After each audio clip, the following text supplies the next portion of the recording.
how do they expect businesses who don't have background in law. We're not lawyers, we're business owners. So how are we supposed to honor and walk within the law when it is very confusing right now? This court case could potentially set a precedent, and it's important for all Canadians. It's important for the future of our children. It's important for the freedoms that we believe we have now to continue.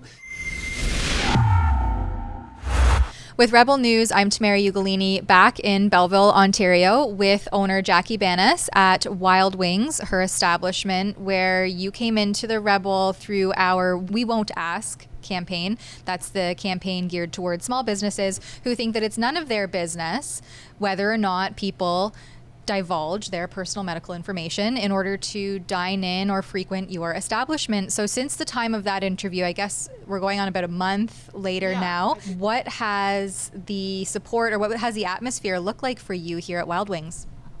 So it's actually been phenomenal. The support that we receive here is outstanding, and I just want to thank everyone. You guys have been incredible.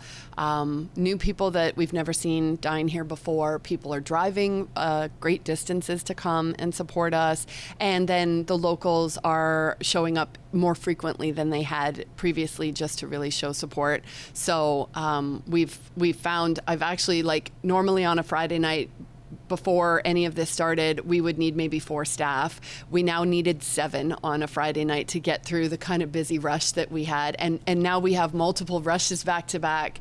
So just seeing the amount of support, it's funny. The people that we have conversations and we sort of like, there's multiple people just in tears. The conversations that people are having now seem to be really authentic and connecting.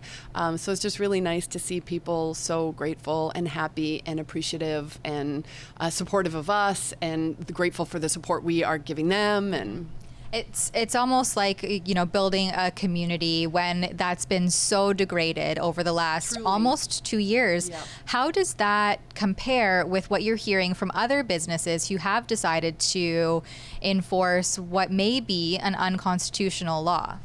Yeah, so I don't know. I haven't spoken to a lot of other business owners, but I have spoken to other people who are either frequenting other businesses or work at them, because the way the regulations are written, that people can work at other restaurants, don't need to be vaccinated, but then they're not even allowed to dine at their own restaurant they work at. And so I know it's funny. But so we do have some local servers that are working at other restaurants, and they come here for meals. And then they also do say that they've noticed the business has slowed down dramatically at some of the other restaurants. I've noticed if I've gone for takeout somewhere, because I'm still trying to support every business in town the best I can, restaurants especially, so we try to get some takeout frequently from different places. And even when I go there, if they are offering dine-in options, there's maybe only 1 table or 2 tables on a Friday, Saturday night, where we're packed, every table, you know. So the people are clearly standing here with you. Yeah. The hammer has essentially come down on you since our last report. Tell us where you're at with the health unit and what's happened. So I think I had received 21 fines the last time you were here, but if not, we're up to 21. And then the health unit contacted the liquor board, the AGCO, and advised them that because of the fines that they had issued, they were all sort of the opinion I was no longer in good standing with the health unit, even though at this moment in time I have chosen to plead not guilty on all of those fines and send them to the courts for an actual trial. Right now, the AGCO has suspended my liquor license, so they are right now treating me as guilty, needing to prove my innocence versus the way Canadian law really should be innocent until proven guilty. But so, which I believe is why they've only suspended it. They're trying to take some actions, but they haven't revoked it completely. So I guess that's kind of where they're in that gray area of still trying to treat me somewhat innocent versus all guilty all the way. But so then last week, the AGCO, after several conversations with them, and they got information from the health department. They did decide to suspend us. So last week they suspended us. And then somehow, I'm not sure, but somehow then I don't know if the AGCO contacted some news outlets, but on Friday I got a lot of information, different people contacting me, different news outlets contacting me, like CTV, CP24, like big ones, down in Toronto. And so there was a lot of articles put out. I did do some interviews, radio interviews, just explaining the position of the AGCO. And then I've also received a letter from the health unit. They've now taken a court action against me. So they've brought an application under Section 9 of the ROA. And so that will be happening on Thursday, where we're going to be defending that. And so you've hired a legal team, 100%. and you are working within the law to push back against this. How can our viewers or the general public support you?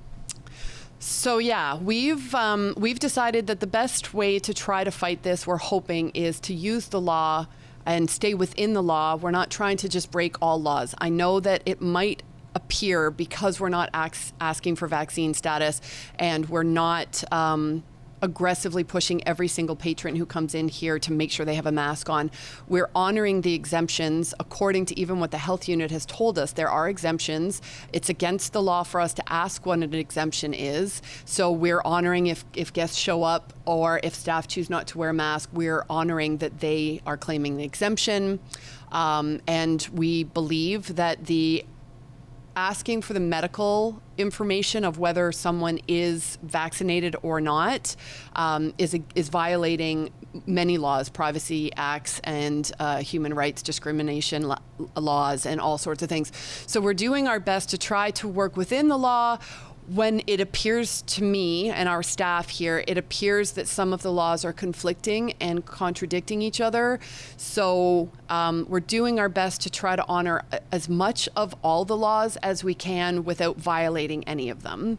And so that's part of what will hopefully be discussed during the court case on Thursday, November 25th, is bringing light to the fact that the laws are kind of conflicting with one another, and how do they expect businesses who don't have background in law. We're not lawyers, we're business owners. So how are we supposed to honor and walk within the law when it is very confusing right now? And you're not lawyers, and you're also not doctors. You're not health professionals. No. Some of your staff maybe is even not allowed to determine whether someone's of age to drink, and yet they're being asked to check people's IDs for their medical status. The whole thing seems very discombobulated. Now, this comes at no small cost to you, Jackie, your personal cost associated with fighting against this, what you called off camera, this Goliath. So how are you funding this, and how can your patrons support you in taking this stand? Because obviously there's massive support for you, as evidenced by how busy you are. Yeah, actually, it brings up a lot of emotion when you talk about this, because I've spent a lot of time with God and learning about how money is just a tool, and that a lot of people have a lot of attachment to it. And I've worked a lot in my life to break any attachment to money. So when God said to move forward with this, because it's something that is necessary, this court case could potentially set a precedent, and it's important for all Canadians. It's important for the future of our children. It's important for the freedoms that we believe we have now to continue. It's important for all of that. And so if God said move forward, then I said, okay, but it is going to be expensive. I personally don't have all the money that I believe it might come to. My own lawyer fees are expensive, and potentially, depending on what the judge rules, if the judge does not see eye to eye on us and rules against us, then I will be held liable for the other side's court costs as well. So it potentially could get extremely expensive.